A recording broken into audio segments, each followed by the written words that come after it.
राधे राधे दोस्तों, स्वागत है आप सभी का आपके अपने परिवार रीजनिंग सर ऑनलाइन प्लेटफॉर्म पे। दोस्तों, आज की क्लास में अपना कंप्यूटर अनुदेशक का मॉक नंबर फर्स्ट जो हुआ था उसके सॉल्यूशन को देखेंगे। मैथ्स के आपने जो मॉक दिए थे उसमें मॉक नंबर फर्स्ट के अंदर जितने भी क्वेश्चन आए थे उनके सॉल्यूशन को हम देखने वाले हैं। तो फटाफट सेशन की शुरुआत करते हैं और देखते हैं कैसे क्वेश्चन आए थे और उनका सही सॉल्यूशन क्या हो सकता था। शुरुआत करते हैं क्वेश्चन नंबर फर्स्ट से। क्वेश्चन नंबर फर्स्ट देखिए, कह क्या रहा है समझिए पहले। क्वेश्चन में आपसे ये कह रहा है, राहुल किसी कार्य को 12 दिन में कर सकता है और पवन उसी कार्य को 15 दिन में कर सकता है। तो दो व्यक्ति हैं, एक का नाम क्या है राहुल और एक का नाम क्या है पवन। राहुल को आर लिखा, पवन को पी लिखा।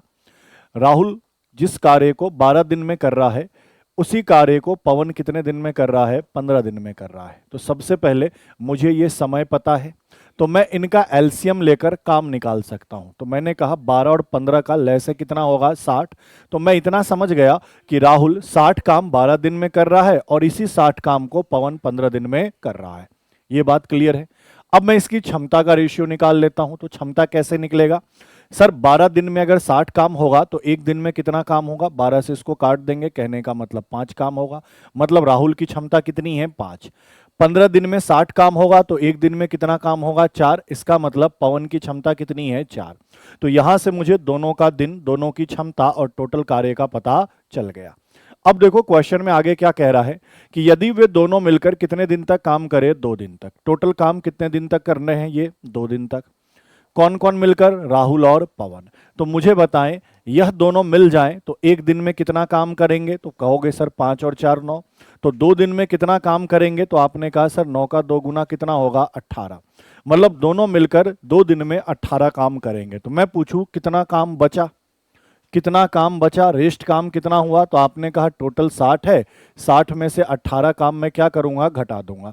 तो घटाते ही यह वैल्यू कितना बन जाएगा? तो आपने कहा सर यह वैल्यू 42 बन जाएगा। कितना काम बचा सर? 42 काम बचा। 60 काम में से 18 काम 2 दिन में हो गया तो काम कितना बचा? 42। हमसे पूछा कितना कार्य शेष रह जाएगा और ये फ्रैक्शन में पूछ रहा है, तो मैंने कहा 42 कार्य शेष रह जाएगा। टोटल कितने में से? 60 में से। सरल कर दो सर। सर मैं 7 से काट दूंगा या 6 से काट दूंगा इसको कितनी बार? 7 बार। और 6 से काट दूंगा इसको कितनी बार? 10 बार। तो मैंने कहा फ्रैक्शन में कितना कार्य शेष रह जाएगा? 7/10।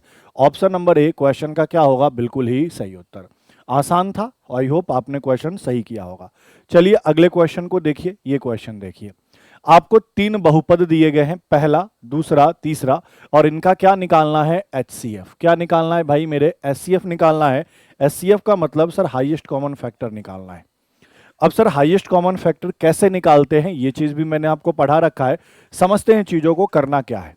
सबसे पहले पहला बहुपद क्या है सर? एक्स क्यूब माइनस क्या है? 8 है। पहले सबको तोड़ोगे। सर ये एक्स क्यूब है और ये 8 है। 8 को मैं 2 का क्यूब लिख सकता हूं? बोलोगे जी सर।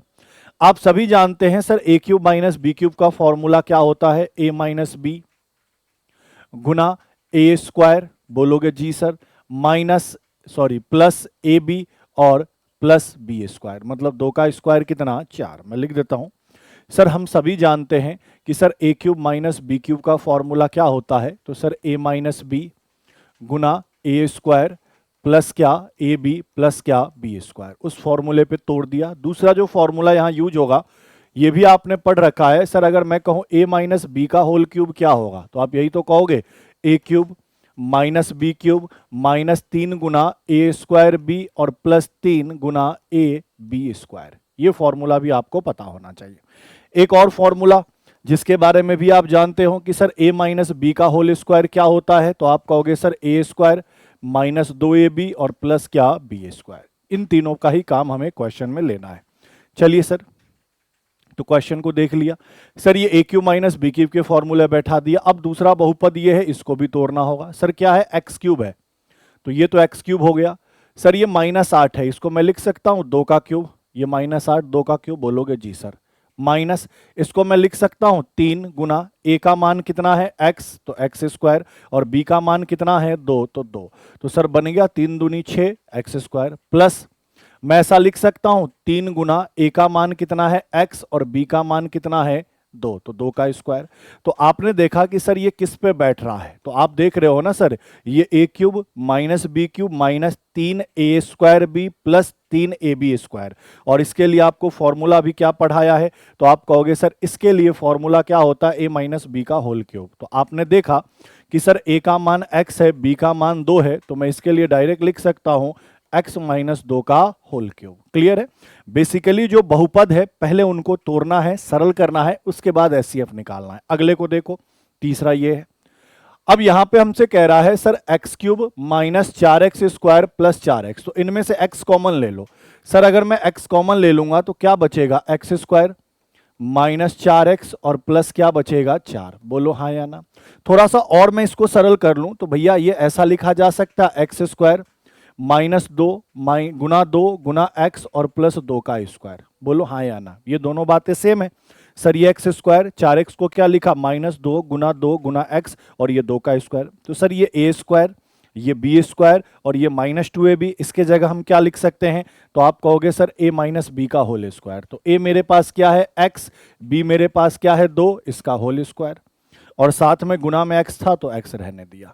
मतलब सबसे पहले जो भी बहुपद दिया था उनको मैंने सरल किया, और उनको सरल करने के बाद ध्यान देना यहां पे भाई, मेरे पास रिजल्ट क्या क्या आया, तो एक तो सरल करके ये रिजल्ट आया, दूसरे को सरल करके ये रिजल्ट, दूसरे को सरल करके ये रिजल्ट आया, और तीसरे को सरल करके हमने ये रिजल्ट पाया। बोलो क्लियर है यहां तक की कहानी, बोलोगे जी सर। अब मुझे इनका एचसीएफ निकालना है, तो एचसीएफ का मतलब होता है हाईएस्ट कॉमन फैक्टर। तो सबसे पहले इन तीनों में जो कॉमन है, तीनों में जो उभयनिष्ठ है उसको देख लो। तो सर x माइनस 2 यहां भी है, x माइनस 2 यहां भी है, x माइनस 2 यहां भी है, तीनों में कॉमन x माइनस 2 है, तो मैं x माइनस 2 लूंगा। अब हमेशा ध्यान रखना कि जब भी एचसीएफ निकालेंगे ऐसे बहुपद का, तो जो सब में कॉमन होगा उसको लिख दो, लेकिन इसके ऊपर जो पावर होगा वो मिनिमम आएगा। तो मैं देखूंगा x माइनस 2 का मिनिमम पावर क्वेश्चन के अंदर क्या है, तो सर यहां पावर 1 है, यहां पावर 3 है और यहां पावर 2 है, तो मिनिमम पावर 1 है तो इसके ऊपर पावर 1 आएगा, और इसके ऊपर पावर 1 का मतलब आंसर क्या होगा, x माइनस 2, जो कि कौन से ऑप्शन में अवेलेबल है, option number B. Option number B question का क्या है, बिल्कुल ही करेक्ट उत्तर। बढ़िया था, शानदार क्वेश्चन था। चलिए बढ़ते हैं आगे, तीसरे को देखो। अब सर ये जो क्वेश्चन है ये सरलीकरण का क्वेश्चन है, लेकिन आपको परिमेयकरण करना आना चाहिए। सिखा रखा है डायरेक्ट कैसे करना है, चलो वापस सीख भी लो। सर यहां पे 2 प्लस रूट 3 है, ये तो वैसे का वैसा रहने देते हैं, कोई दिक्कत नहीं, प्लस सर 1/2 माइनस रूट 3 है, तो इसका परिमेयकरण करना है। तो परिमेयकरण करने का सबसे आसान तरीका क्या है, सर नीचे जो वैल्यू माइनस में है उसको ऊपर प्लस में लिख दो, अगर प्लस में होता तो ऊपर माइनस में लिख देते, ये काम करना है। तो नीचे माइनस में है तो इसी को ऊपर प्लस में लिख दो, ठीक है। और नीचे हमेशा इनके वर्गों का अंतर, तो सर 2 का वर्ग और माइनस रूट 3 का वर्ग, हो गया इसका परिमेयकरण, इसका परिमेयकरण हो गया। इधर मेरे पास अगर मैं माइनस ब्रैकेट खोल दूं तो माइनस का गुना होगा, तो -4 और -2√3 हो जाएगा। बोलोगे जी सर। थोड़ा सा और आगे बढ़ा जाए, चलिए सर बढ़ते हैं। सर ये 2 प्लस रूट 3 रहने दीजिए, अच्छी बात है। यहां ऊपर में 2 प्लस रूट 3 रहने दीजिए, अच्छी बात है। मुझे बताओ सर ये 2 का वर्ग कितना बनाएगा, 4, ये रूट 3 का वर्ग कितना बनाएगा, 3, और 4 में से 3 घटाएंगे तो 1 आएगा। मतलब इसके नीचे मैं 1 लिखूं ना लिखूं कोई फर्क नहीं पड़ता, लिख दूं तो भी कोई दिक्कत नहीं और ना लिखूं तो भी कोई दिक्कत नहीं है। -4 2√3। अब सर सॉल्व कर लीजिए, कैसे सॉल्व करेंगे, सर ये 2 और 2 कितना बनेगा, 4 बनेगा, ये √3 और √3 क्या बनेगा, 2√3 बनेगा, और इधर -4 और -2√3। आप देखोगे प्लस का 4 माइनस का 4 कैंसिल, 2√3 कैंसिल, तो रिजल्ट क्या देगा, 0। तो ऑप्शन नंबर ए क्वेश्चन का क्या रहेगा, सही उत्तर। ऑप्शन नंबर ए अपने क्वेश्चन का क्या है, बिल्कुल ही सही उत्तर। क्लियर है। अगले को देखो, क्वेश्चन नंबर 4। अब क्या कह रहा है, 2 घन है जिसमें से प्रत्येक की भुजा कितनी है, 5 है। तो मैंने आपको बता रखा है कि घन जो होता है इसकी लंबाई चौड़ाई और ऊंचाई तीनों क्या होती है, समान, लेकिन जब घनाभ बनेगा तो लंबाई चौड़ाई और ऊंचाई क्या होगा, अलग अलग होगा, ठीक है। तो आपसे कह रहा है कि 2 घन है, तो सर मान लेता हूं ये एक घन है, तो इसकी लंबाई चौड़ाई ऊंचाई दोनों सभी 5 होंगी। एक दूसरा घन है, इसकी भी लंबाई चौड़ाई ऊंचाई वो भी क्या होंगी, 5 होगी। लेकिन जब मैं दोनों को मिलाकर बैठा दूंगा, इस तरीके से लिखा है ना, एक दूसरे से क्या है, फलक से जोड़ दिया जाए, तो इस तरह से फलक से जोड़ दूंगा, तो अब ये 2 घन मिलकर घना बन जाएंगे। अब जो ये घनाभ बना, इस घनाभ में क्या क्या बातें होंगी? तो सर इस घनाभ की लंबाई होंगी, चौड़ाई होगी और ऊंचाई होगी। तो देखो चौड़ाई 5 होगा, ऊंचाई भी तो 5 ही होगा। क्यों? क्योंकि ऊंचाई और चौड़ाई में कोई चेंज नहीं आएगा, लेकिन लंबाई बदल गया, या इसकी लंबाई 5, इसकी लंबाई 5, तो टोटल जो इस घनाभ की लंबाई होगी वह कितनी हो जाएंगी? 10। तो आपने कहा सिर्फ लंबाई में चेंज आएगा, लंबाई 5 और 5 10 हो जाएगा, लेकिन चौड़ाई और ऊंचाई 5 का 5 ही रहेगा। ठीक है, अब हमसे कह रहा है इस प्रकार बने घनाभ का पृष्ठीय क्षेत्रफल बताएं। पृष्ठीय क्षेत्रफल का मतलब सर संपूर्ण पृष्ठ क्षेत्रफल, टोटल सरफेस एरिया। कैसे निकालते हैं? 2 गुना लंबाई गुना चौड़ाई, चौड़ाई गुना ऊंचाई और लंबाई गुना ऊंचाई। चलिए सर सरल कर देते हैं 2। सर इन दोनों को गुना करूंगा, लंबाई गुना चौड़ाई कितना आएगा? 50। सर इन दोनों को गुना करूंगा, 5 में 5 का गुना कितना? 25। फिर इन दोनों को गुना करूंगा तो सर कितना आएगा? 50। आगे बढ़ूंगा सर, ये 2 का 2 और गुना में क्या लिखूं? 50 50 100 और 25 125, और 125 का 2 गुना क्या बनेगा? 250। तो अपने क्वेश्चन का उत्तर भी क्या सही होगा? 250 centimetre square. Option number A question का क्या है? बिल्कुल ही करेक्ट उत्तर। क्लियर है भाई? चलिए अगले को देखिए। अब ये डीआई का क्वेश्चन है, डीआई में भी ये लाइन ग्राफ है। कौन सा ग्राफ है? लाइन ग्राफ है। अब देखो क्या कह रहा है। एक कंपनी के पास स्पेयर पार्ट के निर्माण के लिए 5 संयंत्र है। ठीक है, प्रत्येक संयंत्र में स्थानीय गुणवत्ता मतलब लोकल क्वालिटी है, और निर्यात गुणवत्ता है मतलब एक्सपोर्ट क्वालिटी का उत्पादन करता है। अब यहां से यहां पढ़ो, मेन क्वेश्चन यहां से शुरू है और यहां पे एंड है। क्या कह रहा है? सबसे अधिक उत्पादन करने वाले संयंत्र में, तो सबसे पहले आपको पता क्या करना पड़ेगा? पहले यहां पे आ जाओ। कहां पे आ जाओ? यहां पे आ जाओ, यहां पे ग्राफ में देखो। ये 5 अलग अलग प्लांट है कंपनी के, अलग अलग प्लांट है, ए बी सी डी ई। इसमें 2 तरीके के क्वालिटी का स्पेयर बनता है, स्पेयर पार्ट्स बनता है। एक तो लोकल क्वालिटी जो इसको दर्शा रहा है, ये ब्लू वाला जो है लाइन, ये ब्लू वाला जो बूंदा है, ये लोकल क्वालिटी को दर्शाता है। और ये जो ऑरेंज वाला दिख रहा है, ये किसको दर्शा रहा है? एक्सपर्ट क्वालिटी को। तो मैं सबसे पहले आपसे ये पूछूं कि जो प्लांट ए है इसमें टोटल कितने स्पेयर पार्ट्स बनाए जाते हैं? तो आप यही तो कहोगे 420 ये है और 140 ये है, तो ये टोटल मिलकर कितने बनाएंगे? सर 560 बनाएंगे। बोलो हाँ या ना? बोलोगे जी सर। सर इस वाले के अंदर टोटल कितने बनेंगे स्पेयर पार्ट्स? किसमें? प्लांट बी में। तो सर इनको जोड़ दोगे, 400 और 1 कितना? 500। सर इस वाले के अंदर कितने बनेंगे टोटल? तो आप कहोगे सर 360 और 120 कितना सर? 480। मैं पूछूंगा इस वाले के अंदर टोटल कितने बनेंगे स्पेयर पार्ट्स? तो आप कहोगे सर कितना? 520। 440 में 80 जोड़ दो। और मैंने पूछा इस वाले के अंदर प्लांट ई में टोटल कितने स्पेयर पार्ट्स बनेंगे? तो आपने कहा 550 बनेंगे। कैसे? 440 प्लस 110। ये लोकल और एक्सपर्ट क्वालिटी दोनों मिलाकर कितने कितने बन रहे हैं हर प्लांट में, ये हमने निकाल लिया। अब देखो क्वेश्चन क्या कह रहा था।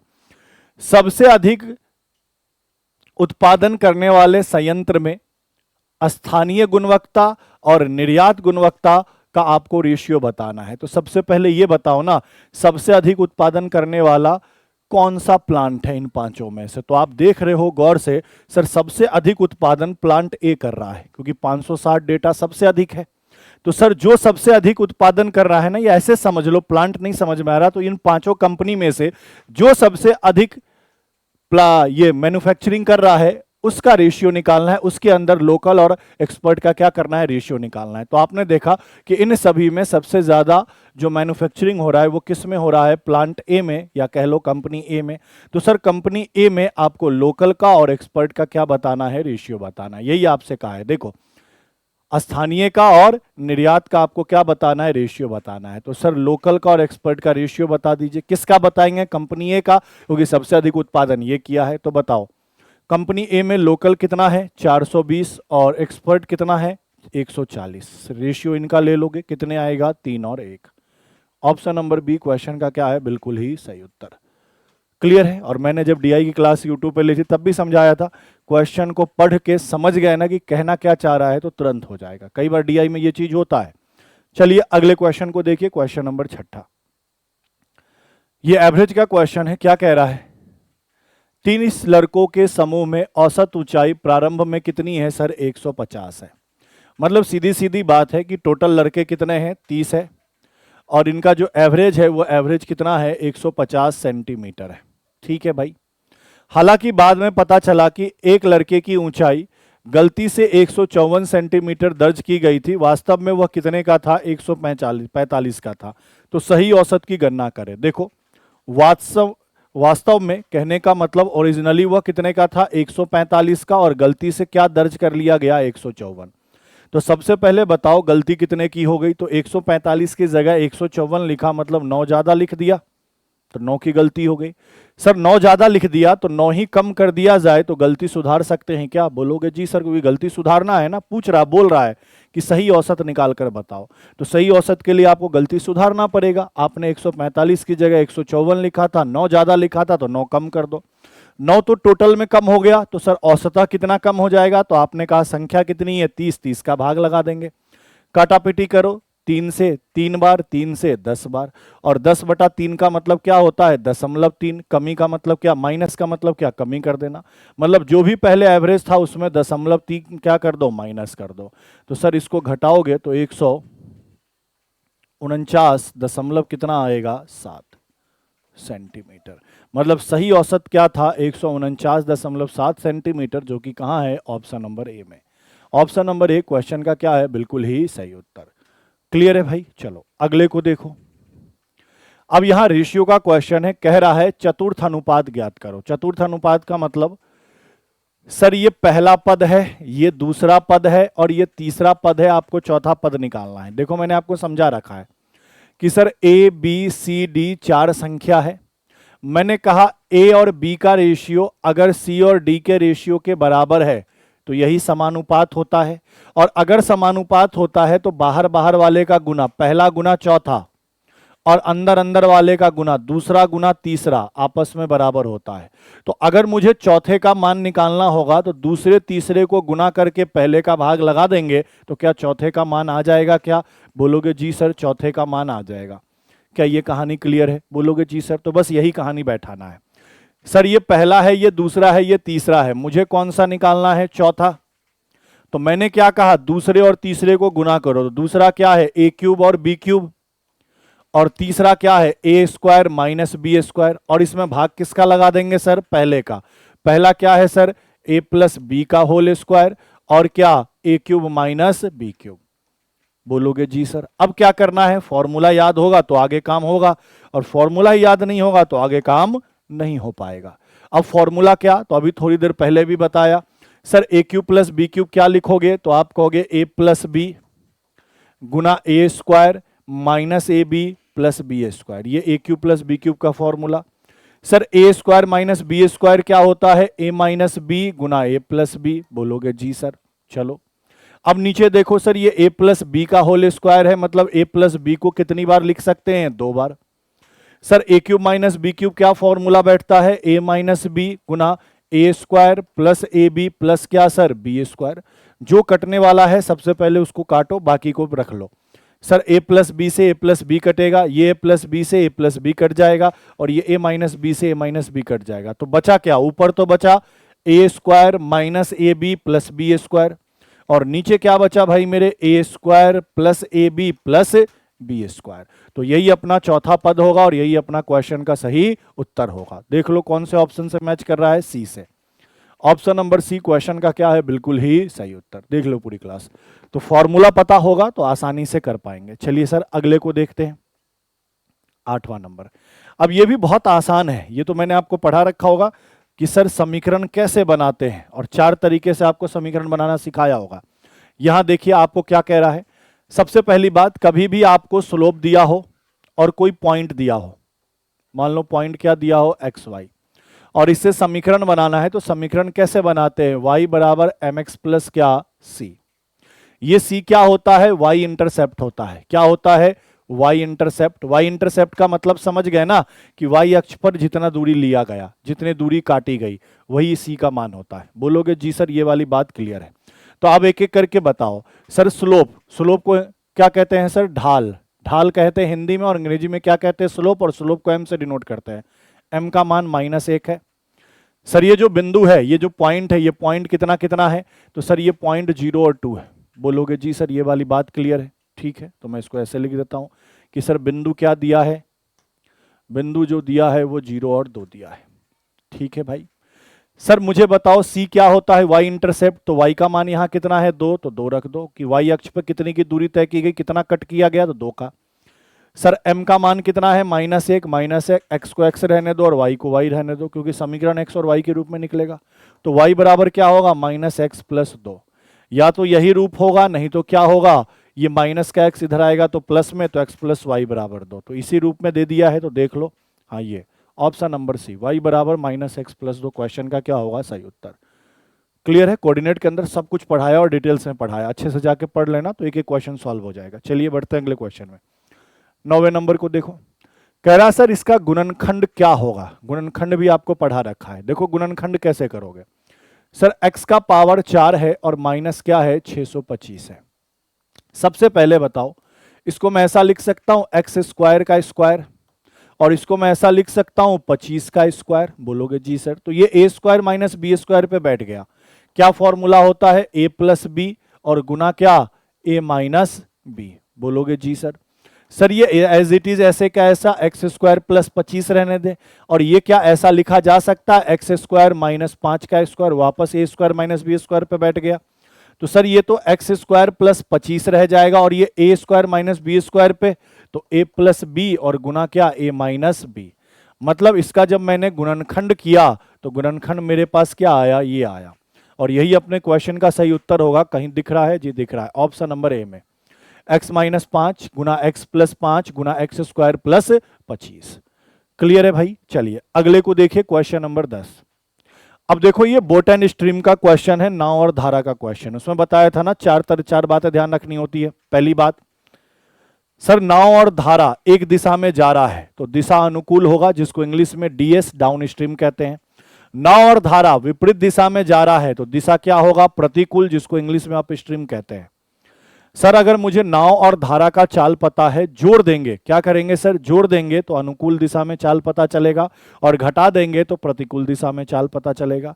अगर मुझे अनुकूल और प्रतिकूल का चाल पता है तो जोड़कर आधा करेंगे तो नाव का चाल, और घटाकर आधा करेंगे तो धारा का चाल। ये 4 चीजें ध्यान रखनी है। तो देखो क्वेश्चन क्या कह रहा है, नाव धारा के विपरीत मतलब अप स्ट्रीम में, और धारा के साथ मतलब डाउन स्ट्रीम में, उनकी गतियां क्या है, मतलब इनके चाल का रेशियो क्या है, 2:3। यही तो कह रहा है कि प्रतिकूल में चाल ये है, अनुकूल में चाल ये है, यही कह रहा है।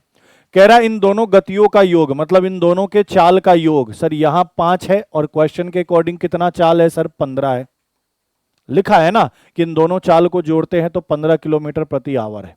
तो सर 5 15 के बराबर कितने गुने पे बैठा, 3 गुने पे, तो ये भी 3 गुने पे बैठेगा, तो 3 तिहाई 9 किलोमीटर पर आवर होगा, और ये भी 3 गुने पे बैठेगा तो 3 दूनी 6 किलोमीटर पर आवर होगा। इसका मतलब आप समझ गए, इसका मतलब आप इतना समझ गए कि सर प्रतिकूल दिशा में चाल 6 की है और अनुकूल दिशा में चाल 9 की। हमसे क्या पूछा, धारा। तो धारा का चाल कैसे निकालेंगे, तो सर अनुकूल में से प्रतिकूल की चाल को घटाएंगे और भाग किसका लगाएंगे, 2 का। तो बताओ ये 9 है, ये 6 है, 9 और 6 को घटाओगे तो 3 आएगा, और 3 का आधा करोगे तो कितना आएगा, 1.5 आएगा, मतलब 1.5 kilometre per hour. Option number B question का क्या है, बिल्कुल ही करेक्ट उत्तर। देखो एक बार अच्छे से, क्लियर है। चलो अगले को देखो। अब देखो ये बढ़िया क्वेश्चन है पर आसान है। क्या कह रहा है, एक विक्रेता 4 शर्ट के अंकित मूल्य पर 5 शर्ट खरीदता है। मतलब जितना 4 शर्ट का अंकित मूल्य है उतना ही 5 शर्ट का क्या है, क्रय मूल्य है। तो मैं ऐसा कह सकता हूं 4 शर्ट का अंकित मूल्य और 5 शर्ट का क्रय मूल्य आपस में बराबर है। यही तो क्वेश्चन में कहना चाह रहा है। बोलोगे जी सर। तो यहां से मैं अंकित मूल्य और क्रय मूल्य का रेशियो क्या निकाल सकता हूं, 5/4 निकाल सकता हूं। बोलोगे जी सर, ये 4 इधर गुना में, ये क्रय मूल्य इधर, 4 इधर भाग में, क्रय मूल्य इधर भाग में। अब मैं क्वेश्चन को आसान बनाने के लिए इसमें 100 का गुना कर देता हूं। ये 500, ये 400 ले सकता हूं, क्योंकि रेशियो में मैं दोनों ही पद में सेम संख्या का गुना कर सकता हूं। मैंने यहां भी 100 का गुना किया, यहां भी 100 का। तो मैं समझ गया कि अंकित मूल्य कितने का है, 500 का, और खरीद मूल्य कितने का है साहब, 400 का। ये बात क्लियर है। अब आगे क्या कह रहा, प्रत्येक शर्ट को उसने अंकित मूल्य पर 8% की छूट पर बेचा। तो सर अंकित मूल्य मेरे पास कितना है, 500। इस 500 पे 8% का मैं डिस्काउंट दूंगा तो मैं बेचूंगा कितने में। तो मैंने कहा सर 500 लिखा था, 8% का छूट देना मतलब 8 कम कर देना 100 में से, और बटा कितना, 100। सर ये 2 जीरो से 2 जीरो कट जाएगा, इनको गुना करो, 5 दूनी 10 और 9 पंचे 45 और एक कितना 46। बोलोगे जी सर बेचा कितने में 460 में, लिखा 500 था, 8% का डिस्काउंट, तो बेचेगा कितने में 460 में। ठीक है, तो मुझे पता चल गया क्रय मूल्य 400, अंकित मूल्य 500, विक्रय मूल्य 460। तो बताना है उसका लाभ प्रतिशत क्या होगा। तो सर लाभ या हानि किससे डिसाइड करते हैं, तो आप सभी जानते हैं लाभ हानि के लिए क्रय मूल्य और विक्रय मूल्य पता होना चाहिए। तो मैंने कहा 400 में खरीदकर अगर 460 में बेचूंगा तो 60 रुपया ज्यादा बेचूंगा, 60 रुपये ज्यादा में बेचने का मतलब 60 रुपये का क्या हो गया लाभ, और अगर लाभ हो गया तो लाभ परसेंट निकालूंगा, कितने का लाभ हुआ 60 का, कितने के क्रय मूल्य पर 400 के क्रय मूल्य पर, गुना किसका करूंगा 100 का, ये 2 जीरो से 2 जीरो और 4 से काट दूंगा कितनी बार 15 बार। तो मैंने कहा कि 15% का क्या होगा profit. Option number C question का क्या है बिल्कुल ही सही उत्तर, 15% का क्या होगा भाई मेरे प्रॉफिट होगा। क्लियर है, चलिए अगले को देखिए। अब देखो अगला क्वेश्चन क्या कह रहा है, ये किस्तों वाले क्वेश्चन, और किस्तों में भी कौन से वाले हैं सर, सीआई वाले हैं। सबसे पहली बात आपके दिमाग में ये क्लियर होना चाहिए, कभी भी अपन कोई वस्तु ईएमआई पे लेते हैं तो ईएमआई हर एक समय का सेम होता है। अब ऐसा तो होगा नहीं कि सर आपने एक बाइक ले लिया ईएमआई पर और आपने कहा कि पहले महीने का किस्त 5000 होगा और दूसरे महीने का किस्त 7000 होगा, नहीं, हर महीने का किस्त या हर साल का किस्त क्या होता है बराबर होता है। तो ये बात ध्यान में रखना, किस्तों की राशि क्या होती है बराबर। सर किस्त बनता कैसा है, कैसे है, तो सर मूलधन और प्लस ब्याज मिलाकर, ये बात भी ध्यान आप रखना। अब देखो क्वेश्चन क्या कह रहा है कि टोटल कितने रुपए का धन है, 2550 रुपए का एक धन है जिसको 2 समान अर्धवार्षिक किस्तों में चुकाया गया। कितने किस्तों में चुकाया सर, 2 किस्तों में चुकाया। 2 किस्तों में किस तरीके से चुकाया, तो अर्धवार्षिक तरीके से चुकाया, मतलब 6-6 महीने पर किस्त दिया होगा, पहले 6 महीने पे एक किस्त, दूसरे 6 महीने पे एक किस्त, तो 1 साल में किस्त कंप्लीट हो गया होगा, ये कहना चाह रहा है। यदि ब्याज की दर 8% वार्षिक है, सर यहां दर कैसा दिया है, ब्याज कैसा है 8% वार्षिक। अब यहीं से शुरू करेंगे क्वेश्चन। सर दर दिया है 8% वार्षिक मतलब ईयरली, लेकिन लागू कैसा करना है हाफ ईयरली। तो आप खुद बताओ ना सर, 1 साल का ब्याज 8%, तो 6 महीने का ब्याज 4% होगा, क्या हाफ ईयरली क्या होगा 4%। 4% को भिन्न में तोड़ोगे तो सर 1/25 लिखोगे, क्या बोलोगे जी सर 1/25 लिखेंगे। अब बताओ, मैंने हमेशा समझाया ये नीचे वाला मान क्या होता है मूलधन, ये ऊपर वाला मान क्या हो गया ब्याज, और मूलधन में ब्याज जोड़ोगे तो मिश्रधन आएगा। तो सर जो मूलधन होता है वो धन हो गया और जो मिश्रधन होगा वही किस्त हो जाएगा। तो मैंने कहा पहले 6 महीने के लिए मूलधन 25 होगा और मिश्रधन कितना होगा 26 होगा, मतलब मूलधन 25 का और किस्त कितने का 26 का, पहले 6 महीने के लिए। अब सर दूसरे 6 महीने के लिए कैसे निकालेंगे, तो सर ये फर्स्ट हाफ ईयर है, सेकेंड हाफ ईयर, तो इसका स्क्वायर कर देंगे। तो सर 25 का स्क्वायर करूंगा कितना आएगा 625, और 26 का स्क्वायर करूंगा कितना आएगा 676। समझ गए ना। पहले 6 महीने के लिए मूलधन और किस्त का रेशियो क्या बनेगा 25-26, दूसरे 6 महीने के लिए तो इसका वर्ग कर दो, मान लो तीसरे 6 महीने के लिए होता तो इसका घन कर देते ऐसे।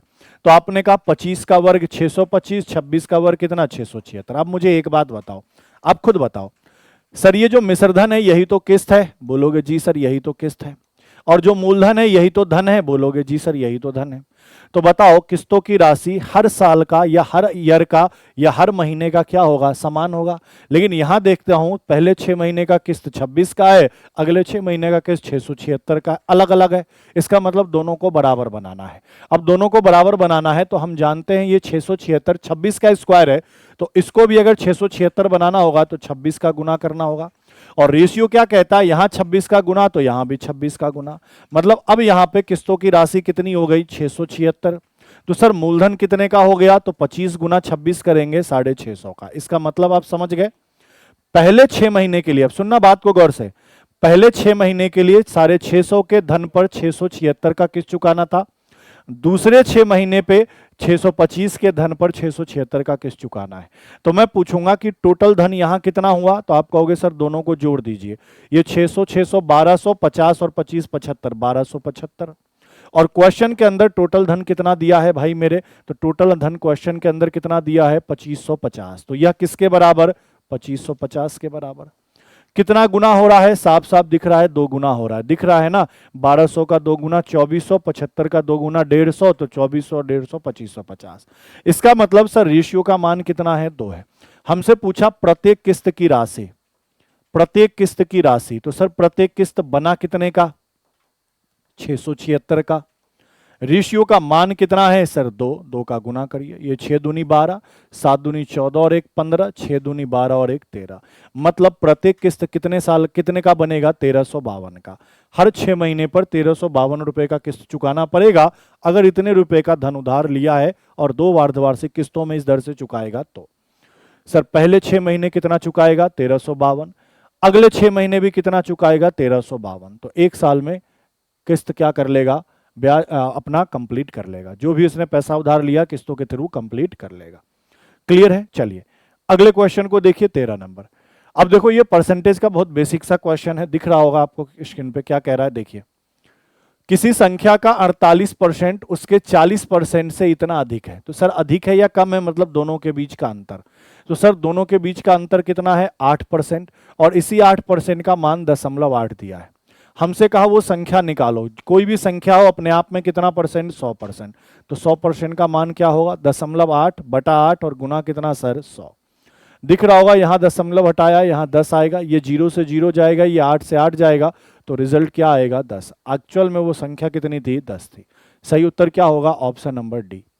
क्लियर है। चलिए अगले को देखिए। अब देखो ये एज का क्वेश्चन है, क्या कह रहा है, 5 वर्ष पूर्व रोशन की आयु प्रीति की आयु की क्या है, 3 गुनी। तो देखो भाई 2 चीजें हैं, एक तो रोशन है और एक प्रीति है। रोशन की आयु प्रीति की क्या है, 3 गुनी है, लेकिन ये जो रेशियो है ये कितने साल पहले का है, 5 साल पहले का है। 5 साल पहले मतलब पास्ट का है, बोलोगे जी सर। फिर क्या कह रहा, उनकी आयु के बीच अंतर कितने वर्ष का है, 6 वर्ष का। बताओ जब रेशियो पढ़ाया था तभी आपको एक चीज समझाया था कि सर जो आयु का अंतर होगा, जितना पास्ट में होगा उतना ही प्रेजेंट में होगा, उतना ही फ्यूचर में होगा। आयु का अंतर कभी भी चेंज नहीं होता। तो आपको अगर 6 वर्ष के आयु का अंतर दिया है इनके बीच, तो आपने कहा अगर वर्तमान में 6 वर्ष का अंतर है तो 5 साल पहले भी 6 वर्ष का अंतर होगा, 5 साल बाद भी 6 वर्ष का अंतर होगा। इसका मतलब मैं समझ गया कि सर 5 साल पहले यहां इनके बीच आयु का कितने का गैप है, 2 का, और क्वेश्चन के अकॉर्डिंग कितने वर्ष का गैप है, 6 वर्ष का। तो कितने गुने पे बैठ रहा है, 3 गुने पे। तो इसका मतलब क्या है, इसका मतलब यह है कि सर अगर मैं बताऊं कि रोशन की आयु 5 साल पहले कितनी थी, तो 3 का 3 गुना 9 वर्ष। प्रीति की आयु 5 साल पहले कितनी थी, तो 1 में 3 का गुना 3 वर्ष। ये 5 साल पहले की आयु है कि 5 साल पहले रोशन 9 वर्ष का था और ये 3 वर्ष की। हमसे कह रहा प्रीति की वर्तमान आयु बताएं, तो सर प्रेजेंट में, कब सर, प्रेजेंट में, वर्तमान में प्रीति की आयु बताएं। तो आप बता सकते हो, अगर तुम 3 साल के थे 5 साल पहले, तो 5 साल और बढ़ा दोगे तो वर्तमान में तुम कितने के होंगे, 8 के। सही उत्तर ऑप्शन नंबर डी। ये तो सभी बताएंगे, सर मेरी आयु 5 साल पहले 3 वर्ष थी, तो अब कितनी है अभी प्रेजेंट में, तो 8 वर्ष। क्लियर है। चलो अगले को देखो। अब देखो ये बढ़िया क्वेश्चन है, सबसे अच्छा क्वेश्चन यही है इस वाले टेस्ट के अंदर। देखो क्वेश्चन क्या है, लैंग्वेज समझ के काम हो जाएगा आसानी से। थोड़ा भाग वाले पे है। सबसे पहले आप बताओ, आपको ये चीज पता है, क्या पता है सर, भाज्य बराबर भाजक गुना भागफल प्लस शेषफल, पता है। सर इंग्लिश में बात करें तो सर ये डिवाइडर, ये डिविडेंट, ये क्वोशेंट और ये क्या होता है, रिमाइंडर। ये चीज आपको पता है। देखो अब क्या कह रहा है, सुहास ने गलती से भाज्य के स्थान पर ऐसी संख्या ले ली जो मूल्य भाज्य से 10% क्या है, कम है। मतलब जो ओरिजिनल भाज्य है उससे 10% कम ले लिया वो नया भाज्य, ये वाली बात कह रहा है। भाज्य को इंग्लिश में डिवाइडेंट कहते हैं, ये ध्यान रखना, और भाजक को क्या कहते हैं, डिवाइजर में लिख भी देता हूं। सर ये मेरा डिवाइडेंट है, डिविडेंट कह लो, ये डिवाइजर है जिससे भाग लगाते हैं, और ये मेरा क्वोशिएंट है, और ये मेरा क्या है, रिमाइंडर है। ठीक है ये बात है, ये बात ध्यान रखना। अब मुझे क्या करना है, इसी का सहारा लेना है, क्वेश्चन सॉल्व करना है। क्वेश्चन पे आओ, क्वेश्चन क्या कह रहा है अब एक एक करके समझो। सर मैं भाजक की बात कर रहा हूं, किसकी बात कर रहा हूं, भाजक की, लिखा है ना भाजक की, पहले भाज्य की बात कर रहा हूं।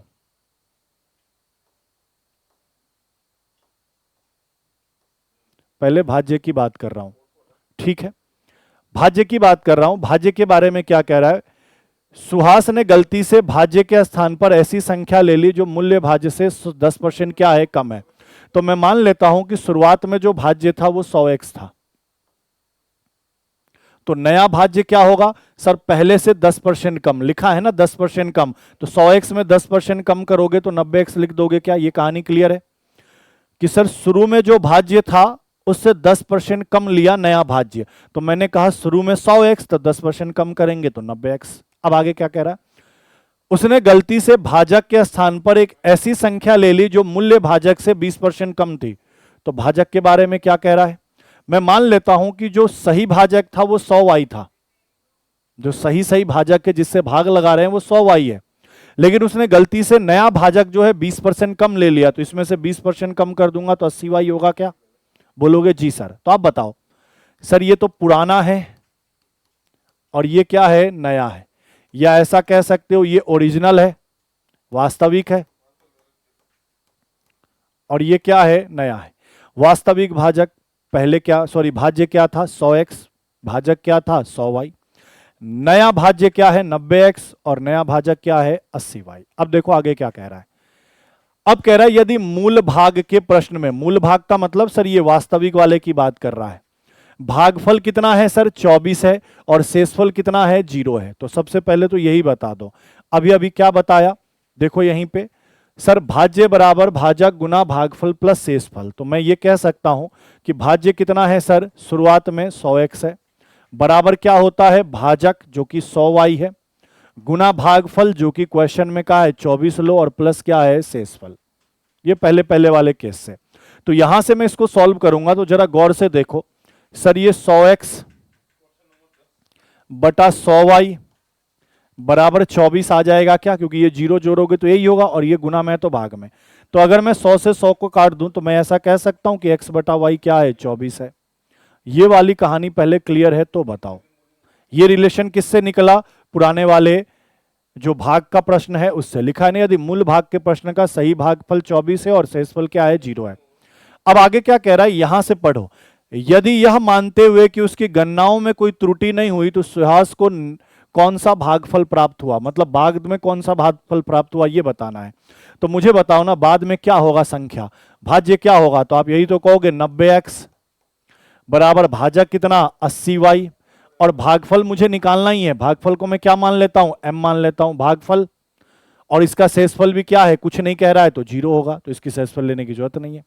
तो सर मुझे नया भागफल ही तो निकालना है, तो मैं भागफल क्या कह सकता हूं 90x बटा 80y, ये मेरा क्या है, या इसको ऐसे लिख दो, जो नया भागफल है, जो नया भागफल है वह कितना होगा 90x बटा 80y। बोलोगे जी सर यही m भागफल है नया। अब एक चीज और बताओ सर, ये 90 बटा 80 रहने दो, सर x बटा वाई के जगह आपने क्या मान निकाला है 24, 24 यहां पुट कर दो, मुझे बताओ 0 से 0 कट जाएगा, 8 से ये 3 बार, और 9 3 कितना 27, तो सर नया भागफल कितना होगा 27। ऑप्शन नंबर ए क्वेश्चन का क्या है, बिल्कुल ही सही उत्तर। इस तरीके से क्वेश्चन को आप तुरंत ही सॉल्व कर सकते थे। ठीक है भैया, चलिए बढ़ते हैं अगले क्वेश्चन की तरफ। नेक्स्ट देखिए क्वेश्चन नंबर 16।